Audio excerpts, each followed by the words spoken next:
Good morning all of student. नमस्कार. मागील लेक्चरला आपण बुककीपिंग अँड अकाउंटन्सी या विषयामध्ये सुरुवातीला या ठिकाणी अकाउंटिंग टर्मिनॉलॉजीज अभ्यासल्या आणि त्यानंतर वेगवेगळ्या डेफिनेशन, इम्पॉर्टन्स, बुककीपिंग म्हणजे काय, अकाउंटन्सी म्हणजे काय आणि अकाउंटन्सीमध्ये ज्या काही युजफुल टर्मिनॉलॉजीज आहेत त्या आपण अभ्यासत आहोत.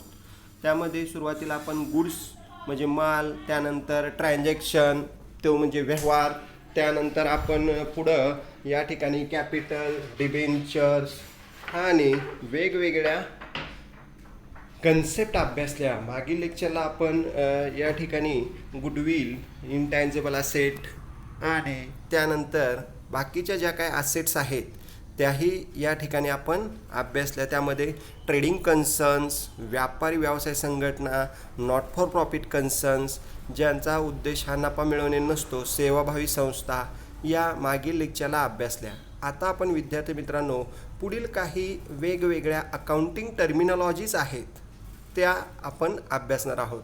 सुरुवातीला तुम्ही व्यवस्थित लक्ष द्या म्हणजे तुम्हाला या ठिकाणी वेगवेगळ्या अकाउंटिंग टर्मिनॉलॉजी कोणत्या आहेत ज्या आपल्याला अकाउंटिंग एंट्रीज करताना ज्याचा युजफुल होतो, ज्या आपल्याला उपयुक्त आहेत त्या या ठिकाणी आपल्याला अभ्यासायच्या आहेत. तर चला तर मग या ठिकाणी अकाउंटिंग टर्मिनॉलॉजीज आपण अभ्यासू. सुरुवातीला या ठिकाणी आपल्याला बघा इन्कम ही दिलेली आहे कन्सेप्ट. पहिली इन्कम की ज्यामध्ये बिझनेसमध्ये आपण जो माल विकतो आणि आपल्याला जो काही प्रॉफिट होतो, इन्कम होतो, तो या ठिकाणी दरवर्षी आपल्याला वाढवला तर आपलं कॅपिटल वाढतं आणि कॅपिटल वाढलं की खऱ्या अर्थानं आपला बिझनेस डेव्हलप होतो. म्हणून income it is most important from your business asset. बघा आता it is an revenue arising in as a result of business transaction. व्यवसायातल्या व्यवहारांचा जो वाढता किरकोळ उत्पन्नाचा सोर्स आहे त्याला आपण इन्कम म्हणतो. It is the amount recoverable, receivable or realise from service provided and earning from interest, dividend, commission etcetera. Income हा आपला येणारा भाग आहे जो आपण एखाद्या व्यक्तीला सर्व्हिस दिलेला असेल किंवा अर्निंगचा सोर्स आहे. त्यामध्ये इन्कममध्ये वेगवेगळ्या गोष्टी येतात. त्यामध्ये त्यांनी दिलेला आहे इंटरेस्ट. जर आपण बँकेमध्ये 1,00,000 रुपये गुंतवले, इन्व्हेस्टमेंट केले, ठेवले फिक्स्ड डिपॉझिटवरती किंवा सेविंग अकाउंटवरती, तर बँकेकडून आपल्याला 1,00,000वरती जे काही इंटरेस्ट मिळतं, इन्कम होतं, इंटरेस्ट मिळतं त्याला आपण इन्कम असं म्हणतो. मग त्या इंटरेस्टचे रेटसुद्धा वेगवेगळे आहेत, लक्षात घ्या. 6%, 6.5%, 7%, 7.5%, 8.5% इंटरेस्टचे वेगवेगळे रेट आहेत. कॉपरेटिव्हचे वेगळे आणि नॅशनलाइज बँकेचे वेगळे इंटरेस्टचे रेट आहेत. त्यानंतर डिव्हिडंड. आता इंटरेस्ट म्हणजे व्याज. डिव्हिडंड म्हणजे लाभांश.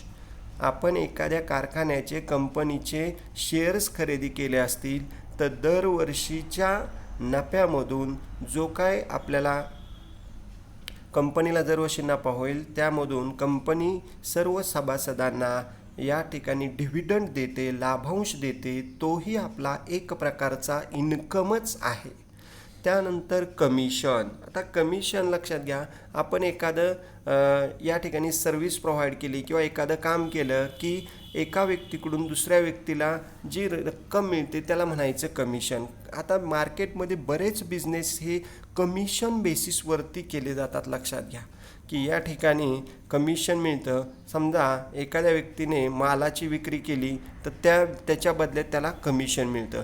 किंवा जागेचे व्यवहार असतील तर आपण या ठिकाणी जो खरेदीदार आहे, विक्रेता आहे, त्या दोघांमधला जो एजंट आहे त्या एजंटला कमिशन दिलं जातं आणि तो कमिशन तत्वावरती काम करत असतो. ते कमिशनसुद्धा एक प्रकारचं इन्कमचा सोर्स आहे.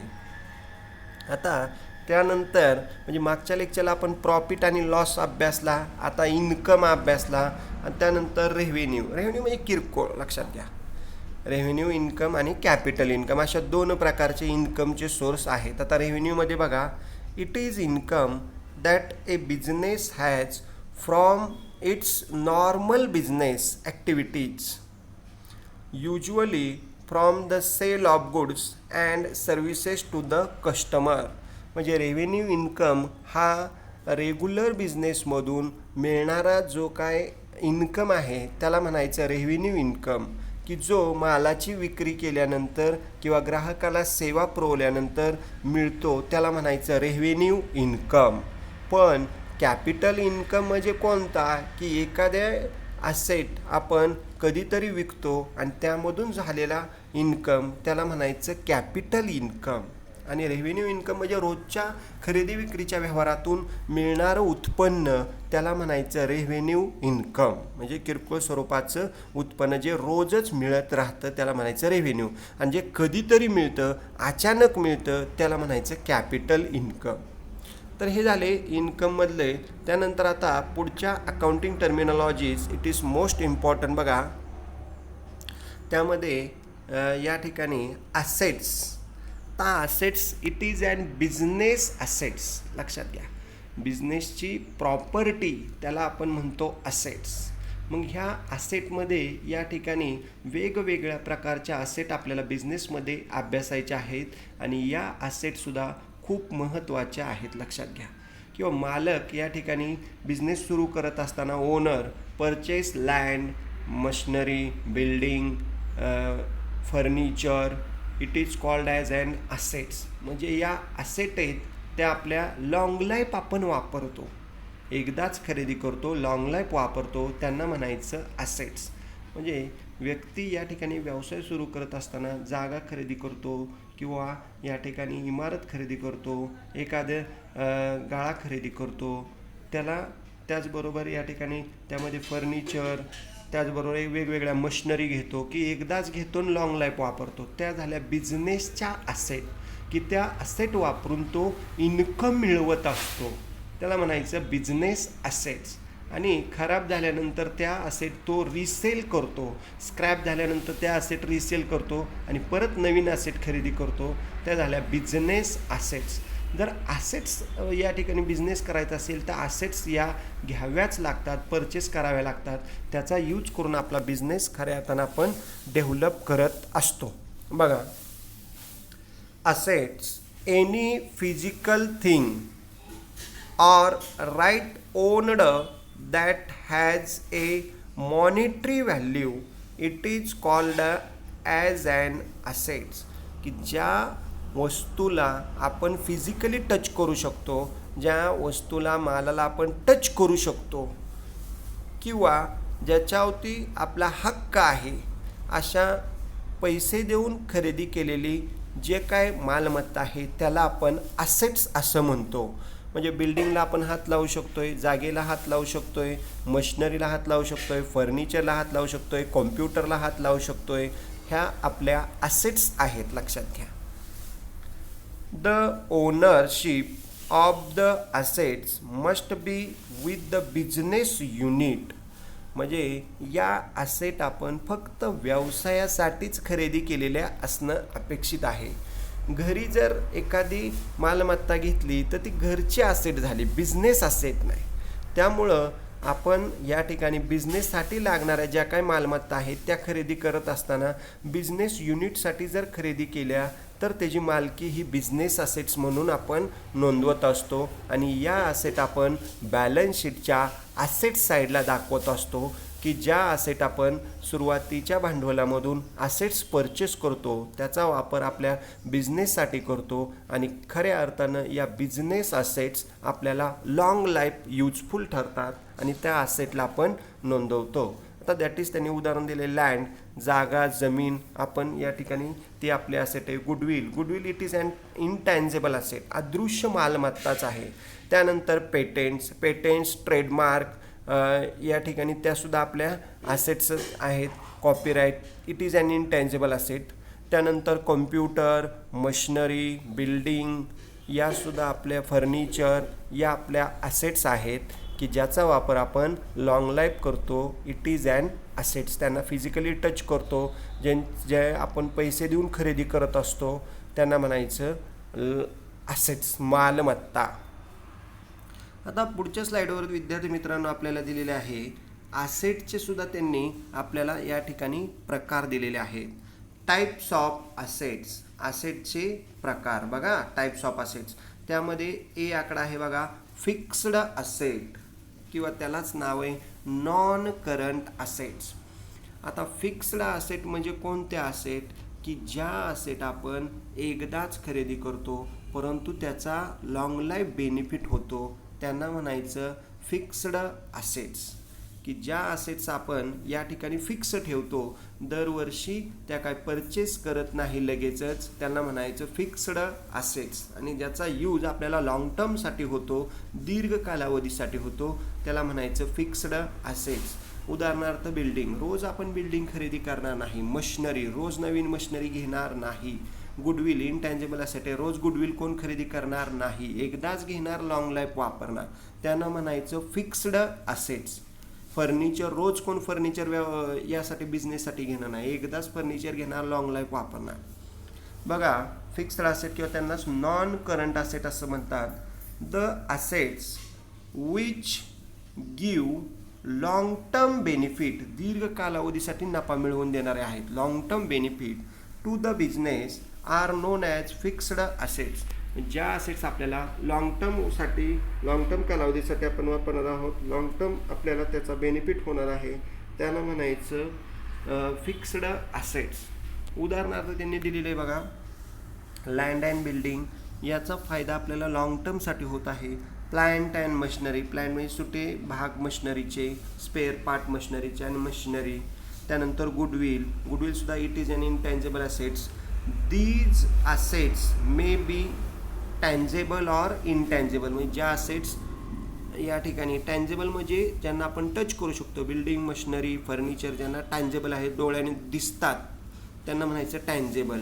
आणि इनटँजेबल म्हणजे अदृश्य, गुडविल दिसत नाही पण अस्तित्वात आहे, त्याला म्हणायचं इनटँजेबल असेट्स. अशा प्रकारे फिक्स्ड असेट्समध्ये आपण ह्याचे या ठिकाणी वेगवेगळे टाईप्स पाहिले. आता त्याच्याच पुढचा पॉईंट आहे करंट असेट, फिक्स्डच्या विरुद्ध करंट, की ज्या असेट्स या ठिकाणी आपण नेहमी त्याच्यात कमी जास्त असेट्स होतात, अमाऊंट कमी जास्त होती, त्यांना म्हणायचं करंट असेट्स. ज्यांचा बॅलन्स इन्क्रीज ऑर डिक्रीजेस होतो त्यांना म्हणायचं करंट असेट्स. की ज्या सतत बदलत असतात या ठिकाणी त्यांना म्हणायचं करंट असेट्स.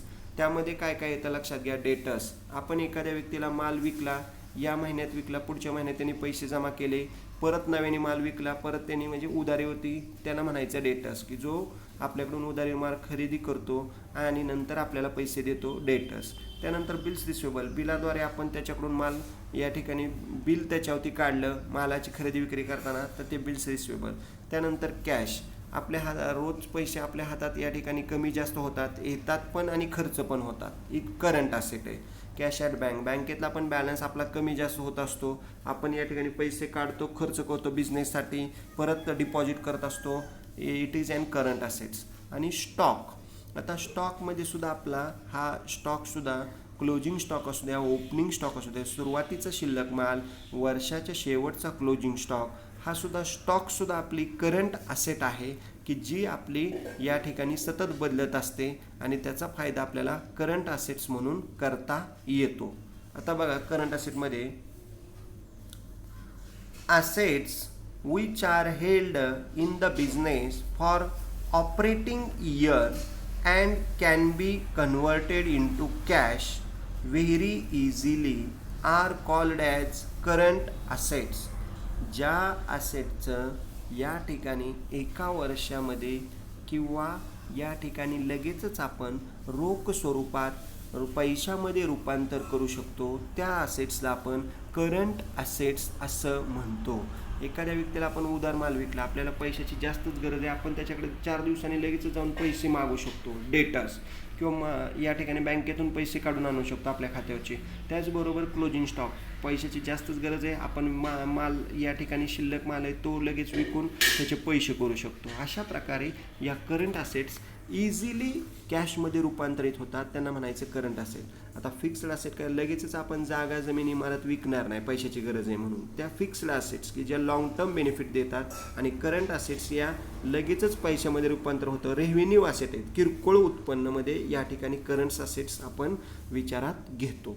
त्यानंतर याच्यातला तिसरा टाईप्स आहे बघा, फिक्टिटियस असेट्स, की ज्या असेट्स या ठिकाणी आपण मर्ज करत असतो. लक्षात घ्या बघा, त्यामध्ये these assets are not represent by tangible position or the property, they R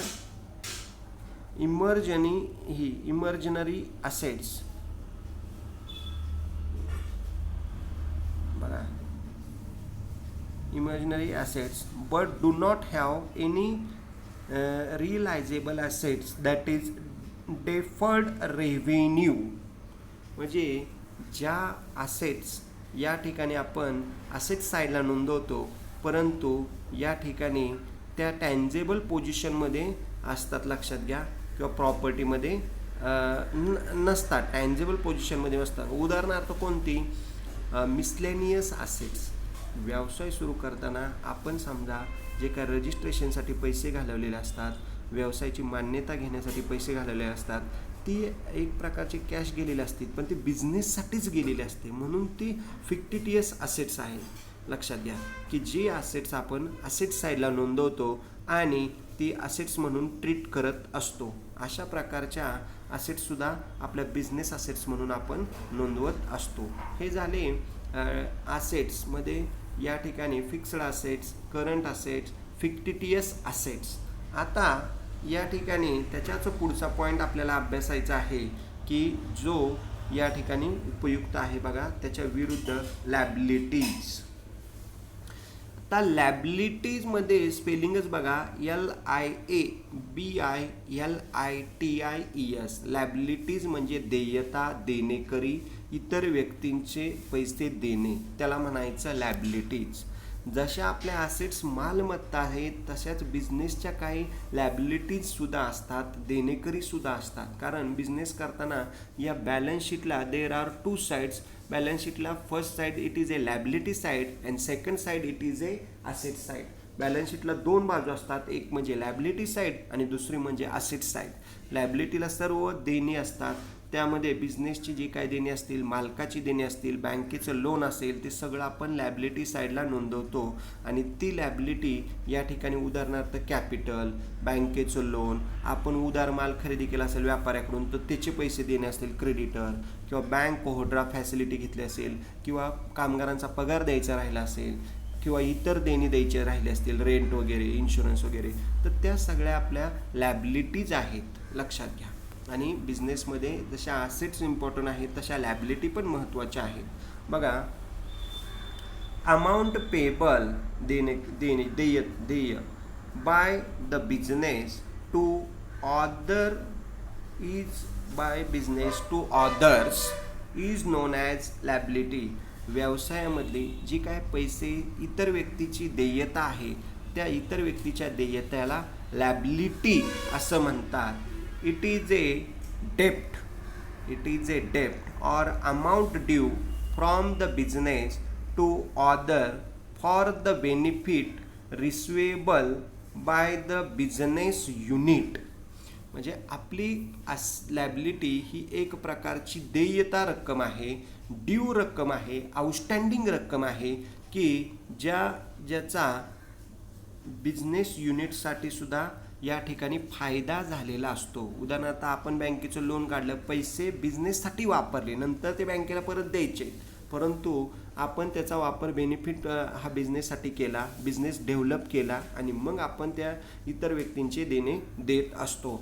that is उदाहरणार्थ लोन टेकन. आपण लोन बँकेकडून घेऊ द्या, किंवा पर्सन्सकडून घेऊ द्या, किंवा कोणाकडून नातेवाईकांकडून घेऊ द्या, पैसे येतात, बिझनेससाठी वापरतो, नंतर ते द्यायचे, ती झाली आपली लॅबिलिटी. त्यानंतर क्रेडिटर. आपण या ठिकाणी मोठ्या व्यापाऱ्यांकडून माल उधारीवरती खरेदी केला असेल तर त्यांना पैसे देणे आहेत, मग ते झाले आपले क्रेडिटर्स, देणेकरी. नंतर बँक ओव्हरड्राफ्ट. आता बँक ओव्हरड्राफ्ट म्हणजे बँकेची जी काय बुडीत कर्ज, म्हणजे बँकेकडून आपण करंट बिझनेससाठी करंट अकाउंट ओपन करतो, मग करंट अकाउंटवरती बँक ओव्हरड्राफ्ट अधिकर्ष सवलत दिली जाते. उदाहरणार्थ तुमच्या खात्यात 10,000 आहेत आणि तुम्हाला 12,000ची गरज आहे, तर 2,000 रुपये बँक लगेचच तुम्हाला कर्ज देते. त्या 2,000ला म्हणायचं बँक ओव्हरड्राफ्ट, की या 2,000 आपल्याला नंतर लगेचच द्यायचे आहे. ते करंट अकाउंटला बिझनेस अकाउंटलाच ती सुविधा प्रोव्हाइड केलेली असते, बाकी इतर अकाउंटला दिली जात नाही. म्हणून बँक ओव्हरड्राफ्ट अधिकर्ष सवलतसुद्धा दिली जाते. नंतर आउटस्टँडिंग एक्सपेन्सेस म्हणजे या ठिकाणी इतर व्यक्तींचं साठलेलं देणं किंवा आउटस्टँडिंग देयता देणं, म्हणजे मागच्या 1-2 महिन्याच्या कामगारांचा पगार द्यायचा असेल तर ती देयता आज रोजी, म्हणून आउटस्टँडिंग एक्सपेन्सेस. किंवा कामगारांचा पगार, सॅलरी द्यायची असेल, वेजेस मजुरी द्यायची असेल, रेंट भाडं द्यायचं असेल, किंवा any expenses due but not paid, it is called as outstanding expenses.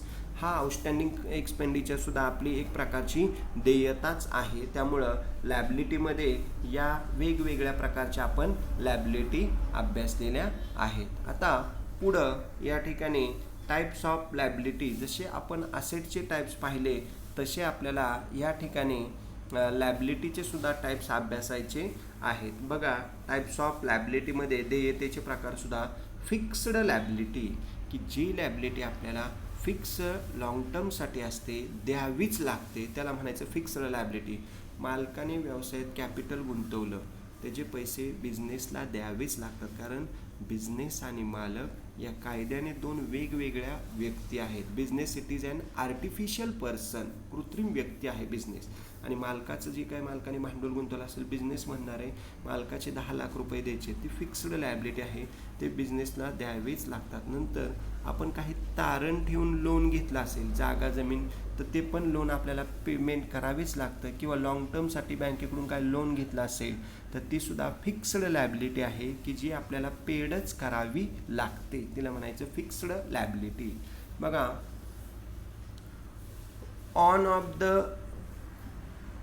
Major source of funds in the business is fixed liability, की जो सोर्स हा प्रमुख उत्पन्नाचा सोर्स आहे बिझनेसचा, त्या प्रमुख उत्पन्नाच्या सोर्सला, फंड्सला फिक्स्ड लायबिलिटी असं म्हणतात. It may be in the form of capital, भांडवल द्यावंच लागतं. नंतर सिक्युअर्ड लोन, तारण घेऊन आपण एखादी लोन घेतला असेल तर. त्यानंतर long term loan from bank and from financial institutions et cetera, दीर्घ कालावधीसाठी आपण जर कर्ज घेतलं असेल तर ते सुद्धा एक प्रकारचं देणं आहे, त्यामुळं ती सुद्धा आपली लॅबिलिटीज आहे. त्यानंतर आता दुसरी म्हणजे फिक्स्ड लायबिलिटीमध्ये आपण समजा वेगवेगळ्या फायनान्शियल इन्स्टिट्यूशन असतील, ज्या कर्ज देणाऱ्या वेगवेगळ्या वित्तीय संस्था असतील, त्यांच्याकडून लोन घेतलं असेल तर ते सुद्धा लोन आपल्याला रिपेमेंट करावं लागतं, त्याला म्हणायचं फिक्स्ड लायबिलिटी. जे पैसे आपल्याला द्यावेच लागतात, ज्याच्यापासून आपल्याला या ठिकाणी पैसे मिळण्याचा प्रमुख साधन आहे, मेजर सोर्स आहे, त्याला म्हणायचं फिक्स्ड लायबिलिटी. आता त्याच्याच विरुद्ध आहे करंट लायबिलिटी, की जी लायबिलिटी आपल्याला करंट असेट्ससारखीच आहे, जी लायबिलिटी आपल्याला सतत द्यावी लागते, कमी जास्त होते, त्याला म्हणायचं करंट लायबिलिटी. लगेच पेड करावी लागते, त्याला म्हणायचं current liability. Immediately converted into cash paid amount, it is called as current liability. बघा, शॉर्ट टर्म लायबिलिटी किंवा कमी कालावधीसाठी, 1-2 महिन्यासाठी, 15 दिवसासाठी, 3-4 महिन्यासाठी. Short term liability payable within a year, एका वर्षाच्या आत, आर कॉल्ड करंट लायबिलिटी.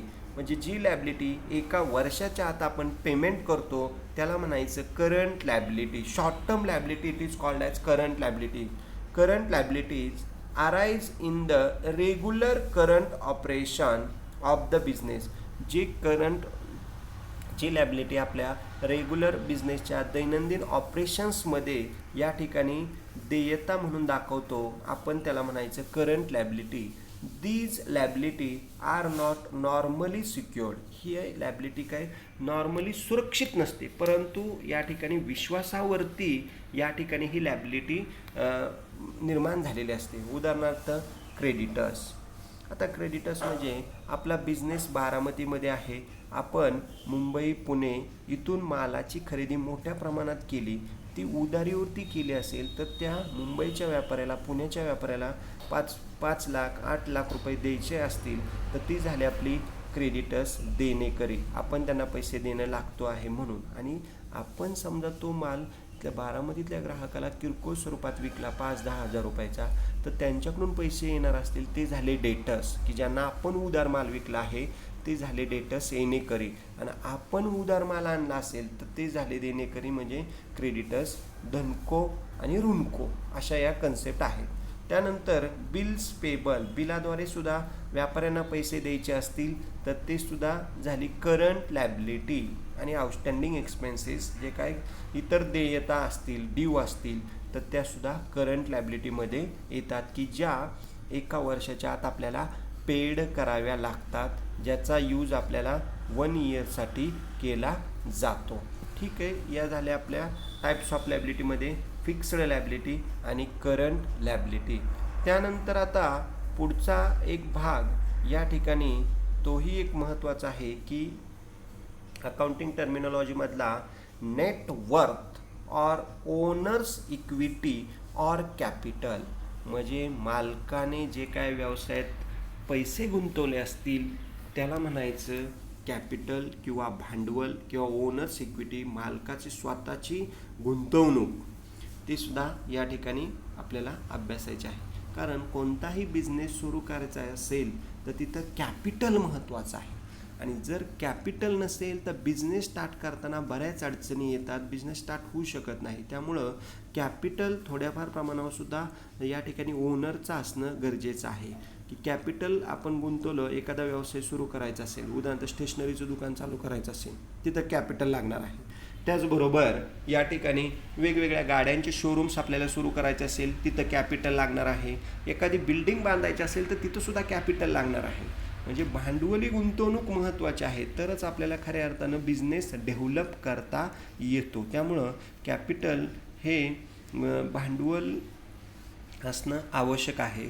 आणि मालक आणि व्यवसाय या 2 वेगवेगळ्या व्यक्ती आहेत. लक्षात घ्या पहिल्यापासून कायद्याच्या दृष्टीने मालकाने किती पैसे गुंतवले असतील तर ते त्या या ठिकाणी कॅपिटल म्हणून आपण लॅबिलिटी साईडला दाखवतो. बघा, the amount or fund provided by the proprietors मालक in the business it is called as capital as well as excess of assets over liability of the business is also known as capital or net worth.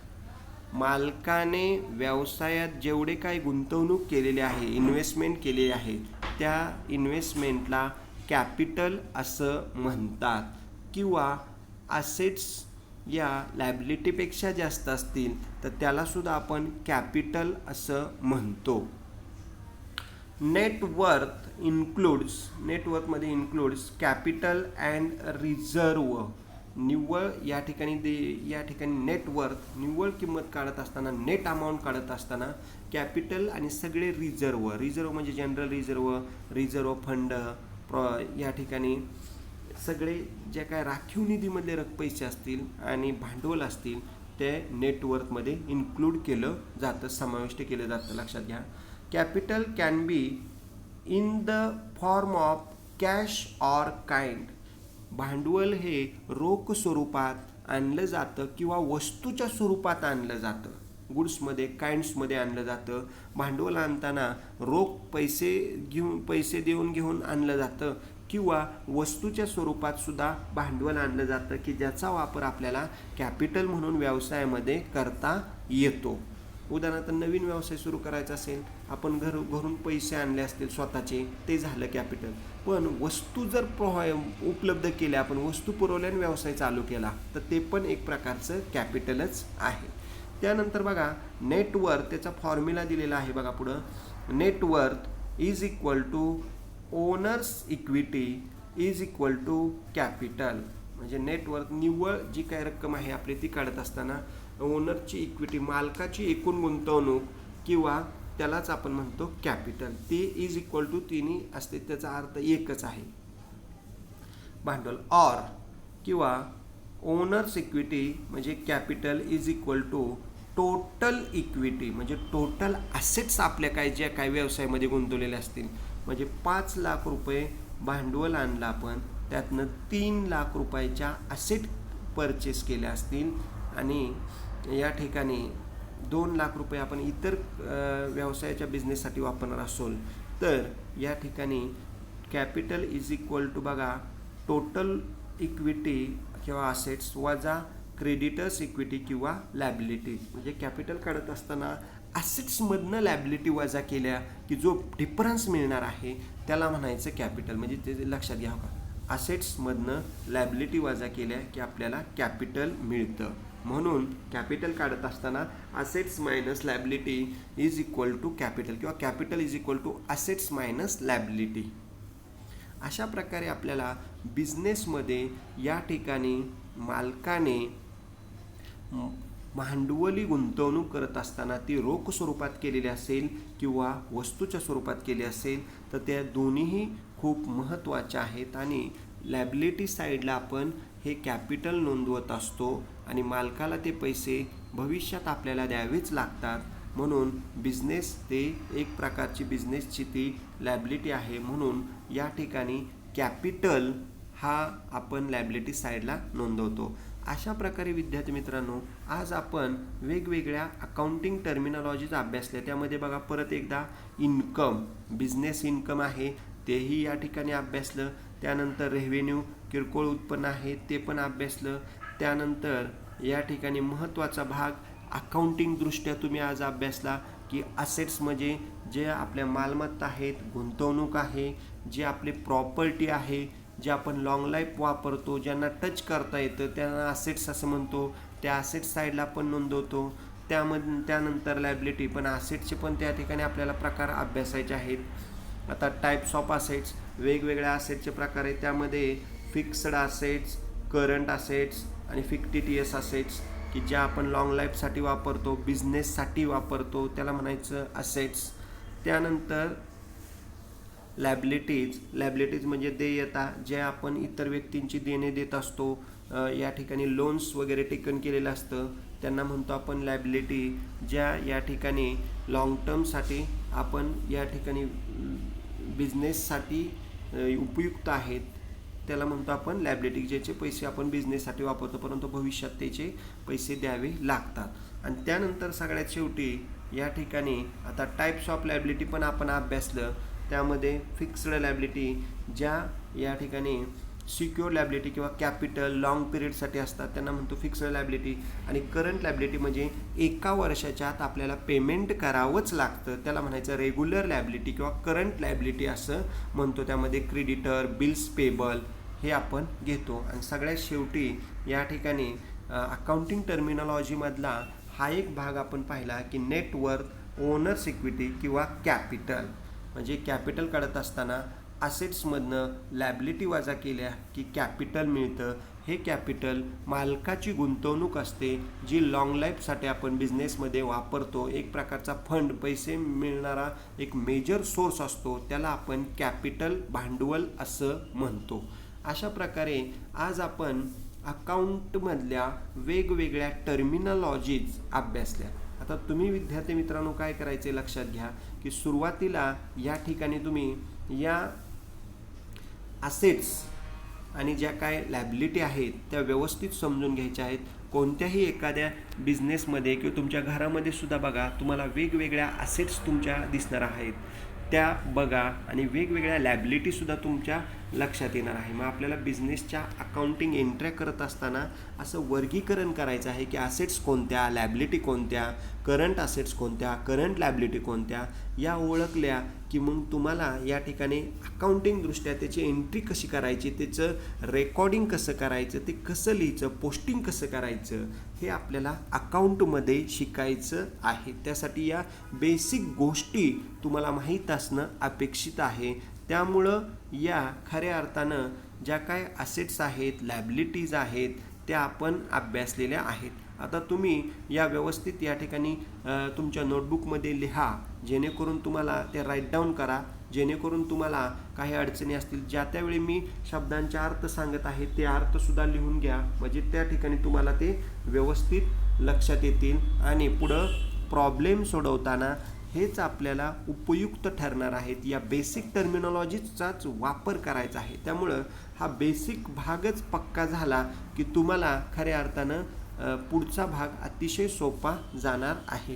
ठीक आहे, या ठिकाणी आपण accounting टर्मिनॉलॉजीज अभ्यासलेल्या आहेत. काही शंका असतील तर क्लास कमेंटमध्ये तशा शंका विचारा आणि या ठिकाणी आज आपण इथं थांबणार आहोत. अशा पद्धतीने आपण आज अकाउंटिंग टर्मिनॉलॉजीज अभ्यासलेल्या आहेत. ठीक आहे, थँक्यू, धन्यवाद.